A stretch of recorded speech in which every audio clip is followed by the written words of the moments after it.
Olá, amigos, tudo bem com vocês? Breno Lopes aqui. Hoje trazendo para vocês um unboxing, um review bastante especial, apresentando hoje aqui para vocês o deck de Visconti Sforza. Esse que é um dos decks mais antigos do mundo, né? Ele é tido como o tarô mais antigo do mundo, tá? Antes da gente conversar um pouquinho sobre esse deck, gostaria de deixar uns recadinhos aí para vocês a respeito aqui do canal. Se você gosta desse tipo de conteúdo, de unboxings, reviews, oráculos, tarô, baralho cigano, te convido a me seguir aqui, a curtir os vídeos aqui do canal, porque eu trago sempre esse tipo de material aqui, né, para quem gosta de ver. Esse é um tipo de vídeo que eu gosto muito de acompanhar quando eu vou comprar os meus decks, quando eu vou pesquisar sobre algum oráculo específico. Então a gente sempre procura ver um review, né? E a minha ideia com o vídeo é sempre trazer um review com muito respeito, né? Pela obra do artista, pela gráfica que está fazendo o material, enfim, a intenção é mostrar para vocês mesmo todos os detalhes a respeito do material, tá bom? Vamos conversar um pouquinho sobre o Visconti Sforza, tá? O deck de Visconti Sforza, ele faz parte de uma coleção de 15 decks que foram encontrados ao longo dos anos, né? Pertencendo aí à família Visconti Sforza. E naquela época, a informação que se tem, não tem nada muito concreto a respeito disso, mas de que esses baralhos eram criados para passatempo, não eram criados com o intuito divinatório, né, de fazer leituras oraculares. Então era como se fosse um passatempo, né?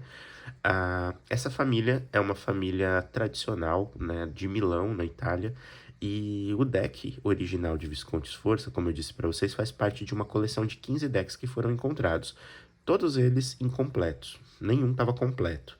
O Visconti Sforza é o que estava mais completo desses 15 decks. Este aqui, quando foi encontrado com 74 cartas, né? 74 arcanos, faltando ali 4 cartas.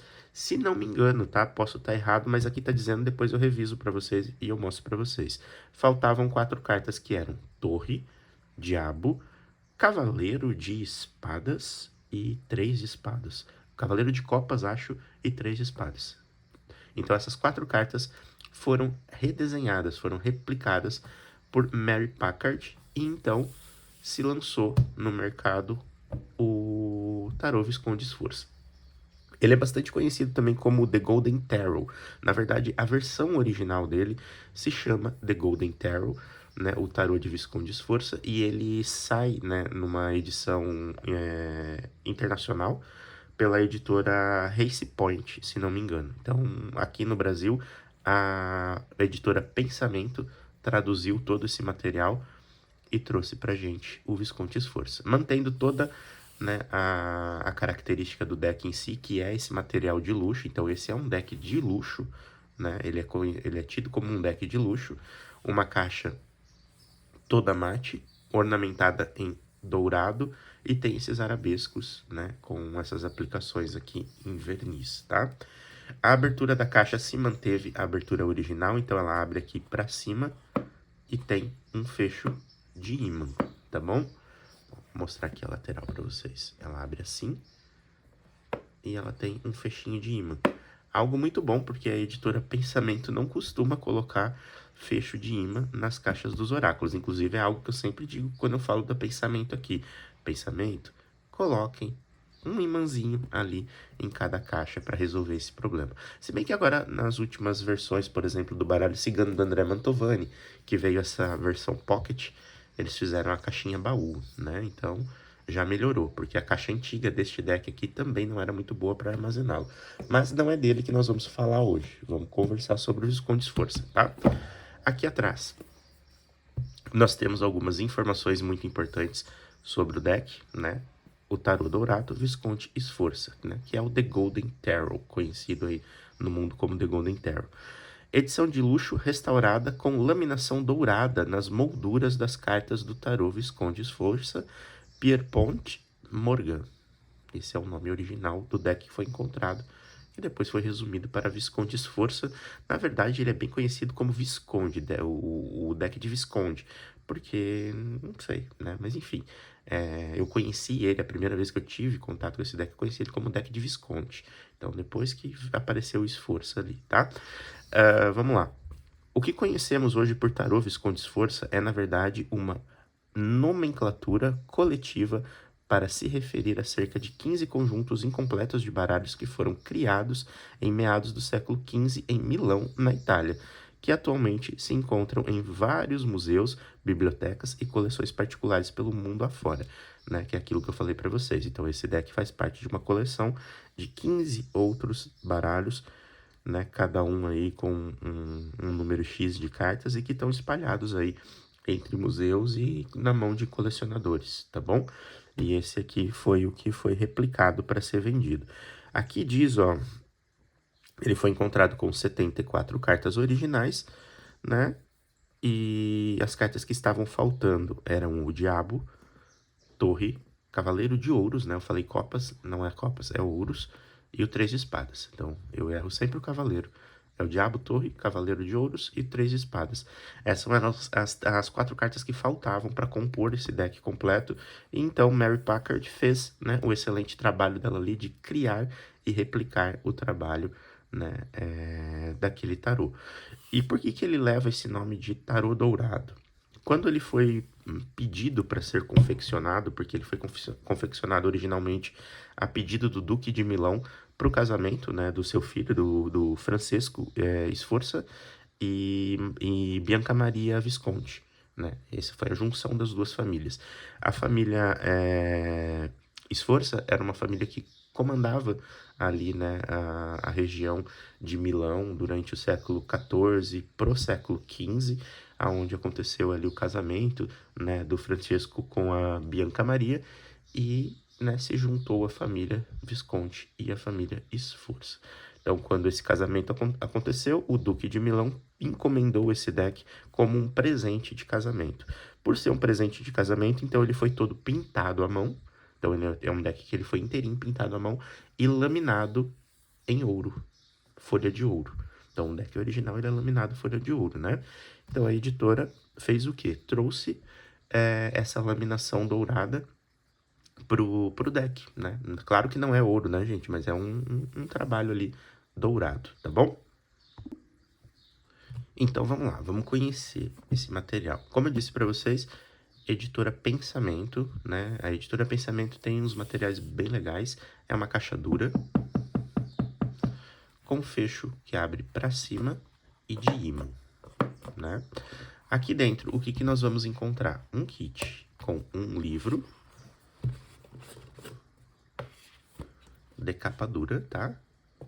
Vou deixar ele aqui do ladinho, pra gente já dar uma olhadinha nele.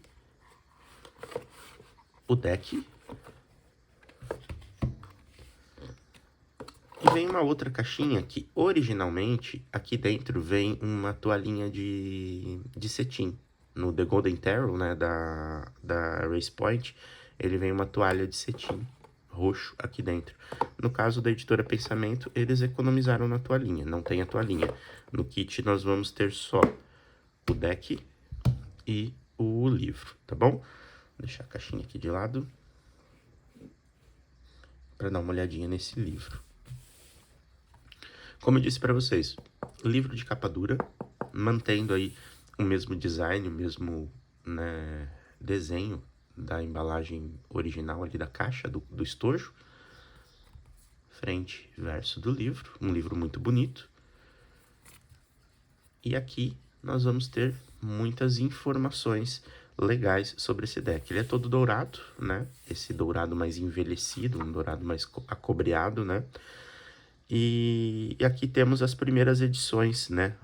O original é o The Golden Tarot, que foi ali publicado em 2013, tá? Aqui, ó, pela Race Point Publish. Tem aqui o nome da gráfica, tá? O que nós vamos encontrar nesse livro? A história, o tarô divino, o caminho para a sabedoria, os trunfos, os 4 naipes, a jornada do tarô, tá? Isso aqui é muito interessante, os trunfos e os 4 naipes. Esse tarô, ele é dividido de maneira diferente. Normalmente o tarô, a gente conhece ele pelos arcanos maiores e os arcanos menores. né? Nesse tarô não existe arcanos maiores nem arcanos menores. Nesse tarô são os trunfos, que são referentes aos 22 arcanos maiores, e temos os 4 naipes, que são referentes às outras 56 cartas ali que compõem os 4 naipes do tarô, né? Então, os... Opa, fugiu a palavra. Os arcanos maiores são chamados de trunfos, e os menores são apenas os naipes, tá bom? Então, nesse tarô, ele é definido desta forma, tá? Aqui nesse livro nós temos uma pintura a óleo que retrata a família Visconti e a família Sforza, lá na época, né, em que eles viveram ali. Aqui tem um pouquinho da informação sobre esse quadro, que nesse quadro mostra, né, Francesco, Filippo e Maria Visconti, Duque de Milão, né, nessa foto. Laços da família, contando um pouquinho aí da família.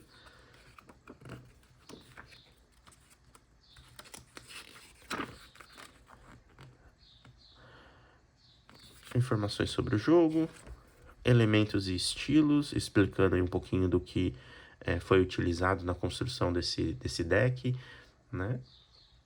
Ele aí como um dos primeiros baralhos de tarô que se tem informação. Ele segue muito essa estrutura que é muito conhecida, que é o tarô de Marselha, né? Então, ele vai seguir a estrutura ali do tarô de Marselha. A princípio, né, o tarô de Marselha deriva, né, dessa mesma ideia, então ele segue a mesma ideia. Esse daqui é o tarô de Taylor, também um tarô muito famoso aí, e bem difícil de achar. Eu, particularmente, nunca achei. Caminhos para a Sabedoria. Aqui tem uma outra pintura. E aqui uma outra informação. Na página anterior, referência ao pensamento clássico. Pintura de Rafael. De presente para Papa Júlio II. E vamos indo. Tarô místico. Caminho para iluminação.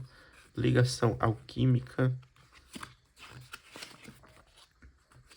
Ouro espiritual, onde acredito que eles estejam falando sobre as laminações de ouro nos trunfos, né? Por isso que os trunfos têm a sua laminação de ouro. E aqui nós começamos os trunfos, os arcanos, né? Capítulo 4, os trunfos. O que nós vamos ter aqui nos trunfos, tá? Um pequeno texto explicando cada uma das cartas e 2 posições, posição normal e posição invertida. Ou seja, se você gosta, né, de utilizar aí a posição invertida do baralho, você vai conseguir jogar, né, neste deck aqui. Quer dizer, você vai conseguir tentar jogar nesse deck e eu vou explicar para vocês o porquê que tu vai tentar, tá bom? Aqui nós temos o primeiro trunfo, o trunfo 0, né, que é o louco, mago, sacerdotisa, e vamos aí por todos os 22 trunfos aí. Enforcado, a morte, estrela, sol, julgamento e acabou. Os trunfos, mundo. A partir do trunfo do mundo, nós entramos nos naipes. Né? Não entramos nos arcanos menores, entramos nos naipes. E aqui vão ter as nomenclaturas. Copas, espadas, paus, ouros e as suas correlações, né? Então, copas vai estar associado à alegria, à classe do clero, ao elemento água e ao signo de escorpião. E assim por diante em cada um dos naipes, para que você entenda direitinho. E aí, temos eles aqui, um por um, em cada página. Começando pelo Copas. A mesma coisa vai acontecer ali com o próximo naipe, que aqui é Espadas. Todos os naipes de espadas. Quando chegamos lá nas cartas da corte, terminamos aqui 10 de espadas, entramos nas cartas da corte, daí temos a carta inteira aqui, né? O valete, cavaleiro, rainha e rei. E isso se segue até o final do baralho. Tem mais algumas informações aqui que são interessantes. Métodos de tiragem. Então, ele vai ter aqui um método de tiragem para 3 cartas, que eu acho que é o máximo que dá para jogar com esse deck, tá, gente? Pela questão de tamanho dele e conforto. Ele é um deck muito grande. Vocês vão conseguir entender o que eu estou dizendo para vocês. E é isso. E aqui termina o livro, né? As leituras complementares, que são bastante interessantes para conhecer a história aí do deck, né? De Visconde Sforza. Tem aí os complementares, para quem gosta.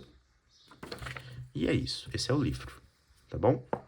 Livro bom, com bastante informação interessante sobre a história do deck, tá? Vamos lá conhecer ele. Eu vou passar carta a carta aqui, a gente conversar um pouquinho sobre o material, enfim. Bom, o deck, ele vem nesta caixinha.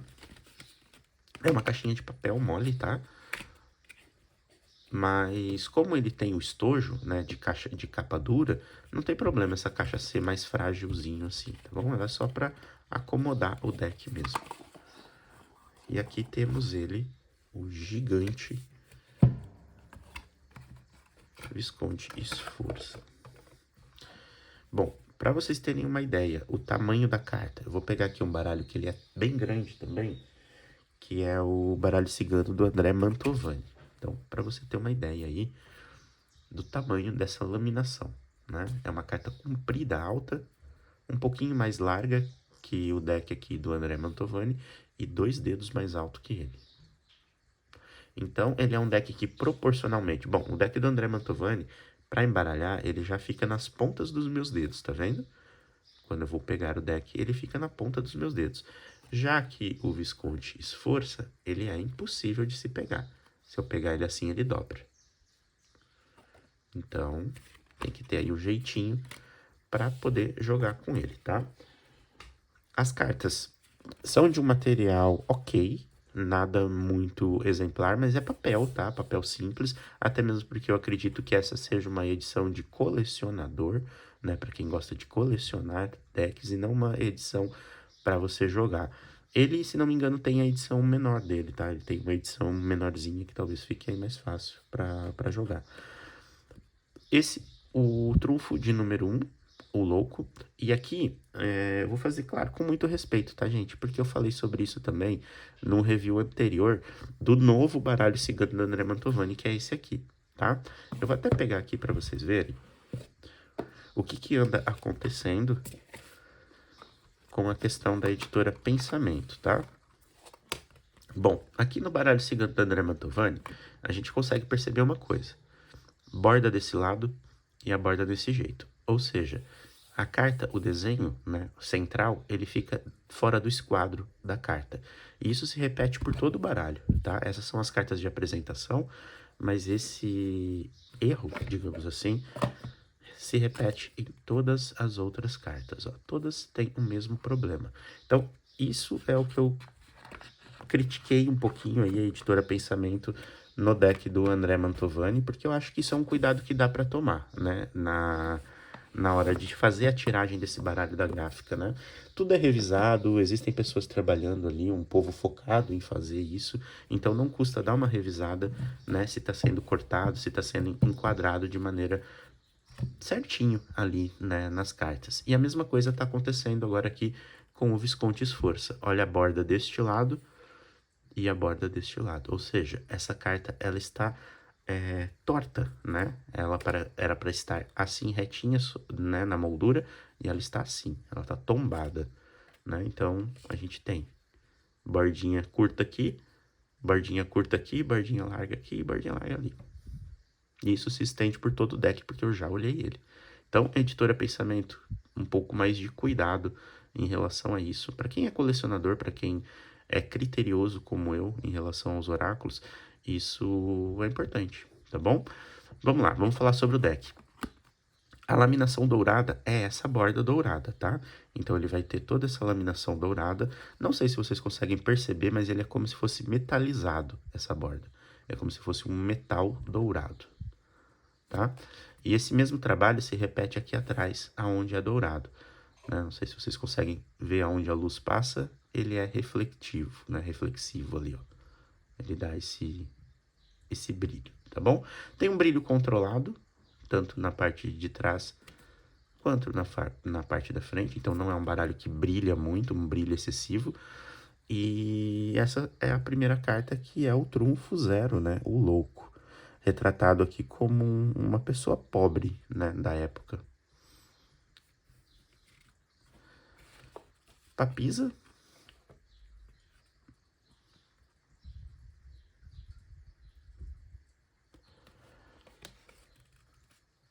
Imperatriz.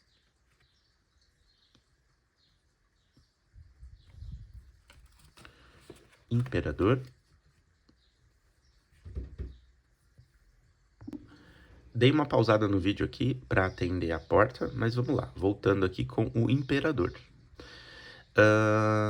Uma questão sobre a história aqui do deck é que reza a lenda que todos os rostos que foram utilizados aqui, né, na construção, fazem parte da família, né, Visconde e Sforza. Então, os mais velhos aqui seriam os anciões, né, da família.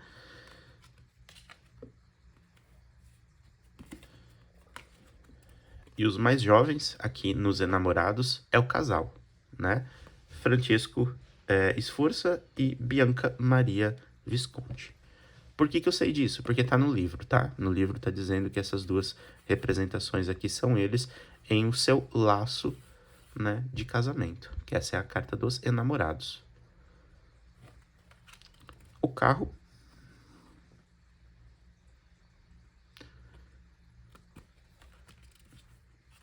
Justiça.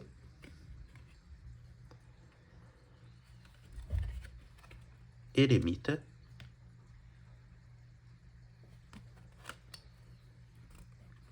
Roda da Fortuna.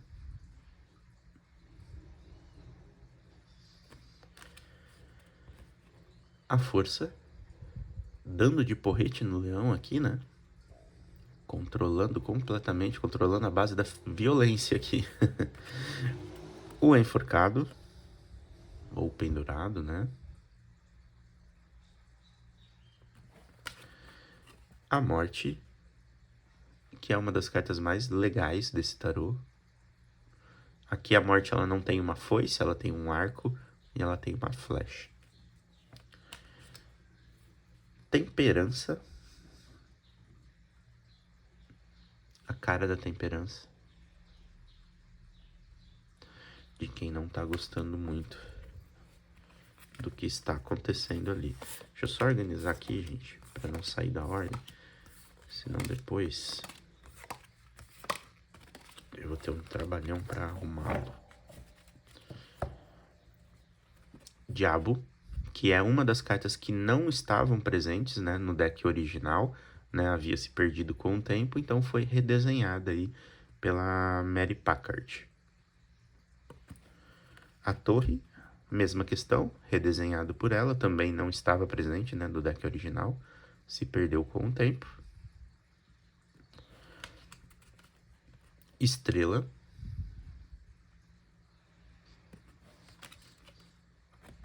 Lua.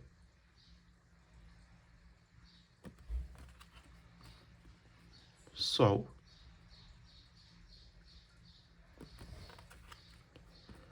Julgamento.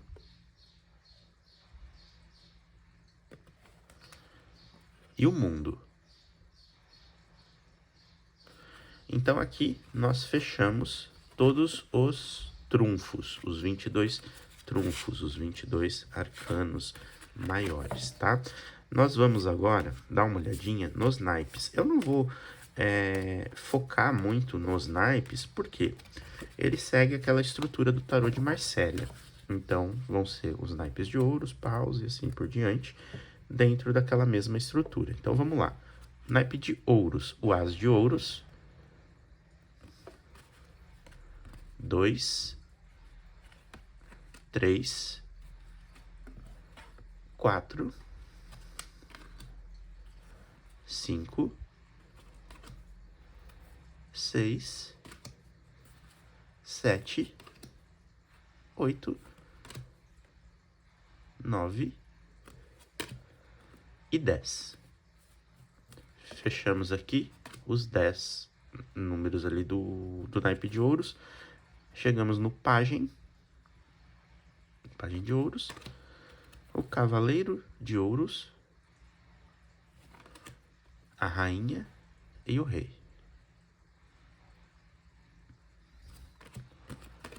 Terminamos o naipe de ouros, temos o naipe de paus. As de paus,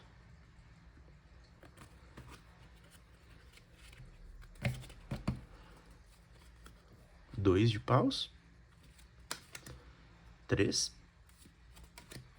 4, 5, 6, 7, 8, 9 e 10. Pajem de paus, cavaleiro de paus, rainha e rei. Vocês conseguem ver como a rainha e o rei são novinhos, né? Naquela época em que esse deck foi desenhado, a longevidade das pessoas não era tão grande assim, né? Nós não vivíamos tanto tempo, né? As pessoas tinham uma longevidade curta, no máximo atingiam ali uns 50 anos de idade, né? Então, as pessoas viviam muito pouco tempo. Então, era normal que os reis, as rainhas, fossem muito jovens, né? O naipe de copas,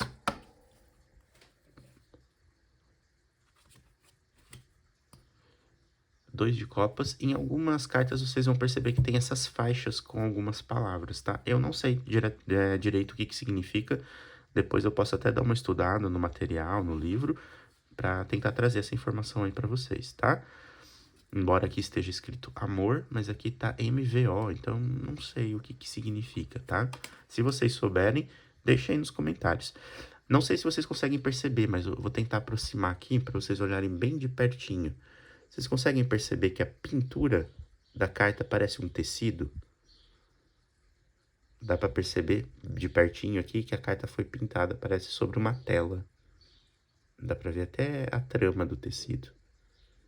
Interessante, né? O 4, 5, 6, 7, 8, 9, 10, pajem, cavaleiro, rainha e rei. Percebem que quando nós entramos aqui nas cartas da corte, tá? Quando nós entramos aqui nas cartas da corte, né? O pajem, cavaleiro, rei, rainha, a moldura, a borda se torna roxa. Quando nós estamos lá nos naipes, né? A borda, ela é vermelha. Por que que isso acontece?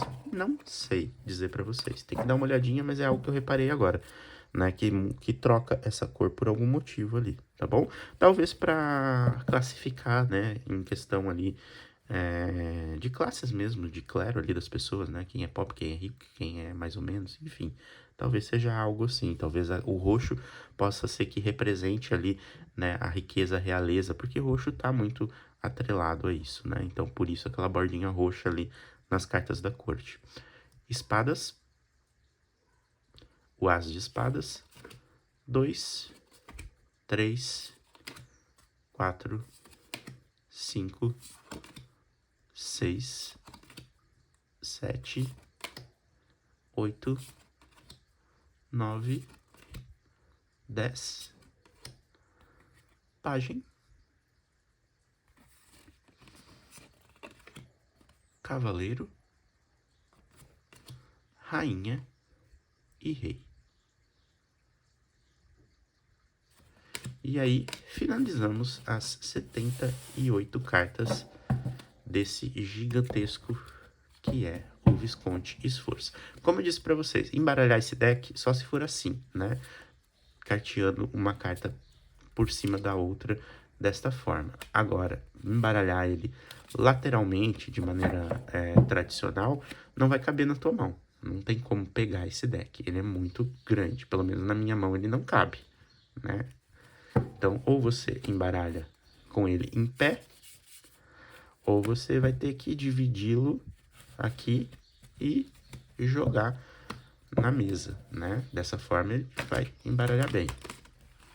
Não vou embaralhar porque eu não quero perder a ordem das cartas, tá?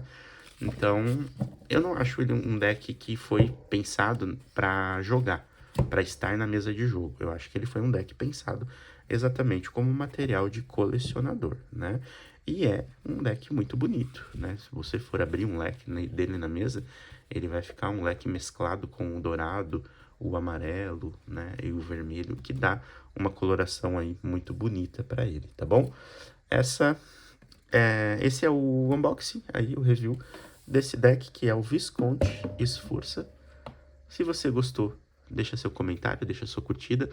Esse deck não adquiri, não fui eu quem comprei, eu ganhei ele de presente, ele foi um presente para mim. Então, eu sei que ele, na versão da editora Pensamento, ele tem um valor mais acessível, em torno de R$ 150 mais ou menos, tá? Se você quiser adquirir o original, né, vindo lá pela Race Point, que é o The Golden Tarot, que vem com a toalhinha roxa e tudo e tal, aí você vai pagar um pouquinho mais caro, porque daí ele é uma versão um pouco mais cara que essa, tá bom?